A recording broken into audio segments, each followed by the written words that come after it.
আর মিছিল নয়, এবার শরিয়া আদালতে মুরতাদের শাস্তি ফাঁসি নিজ হাতে আমরা কার্যকর করব। যদি আল্লাহ তার হাবিব সাল্লাল্লাহু আলাইহি সাল্লামের বিরুদ্ধে বেয়াদবি করে যারা নাস্তিকদের মতে, সেটা যদি বাক স্বাধীনতা হয়, তাদের কল্লা কেটে দিবে। এটা আমাদের হাতে স্বাধীনতা।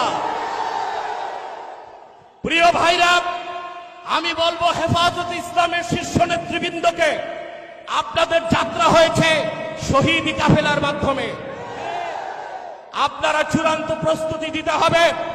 কুখ্যাত রাখাল রাহা গালেবকে গ্রেফতার করে ফাঁসি কাস্টে ঝুলাতে হবে। তাসলিমার কোন বই বাংলাদেশে চলবে না। কোরআন ও সুন্নাহ বিরোধী, আল্লাহ তার আখিরি নবী মুহাম্মদ সাল্লাল্লাহু আলাইহি সাল্লামের আরশচুম্বী সম্মান মর্যাদার বিরুদ্ধে যেই কথা বলবে, বাক স্বাধীনতার দোহাই দিয়ে আমরা আমাদের হাতের স্বাধীনতা চালু করে দিব। তখন আবার চরমপন্থা বলবেন না। 5ই আগস্ট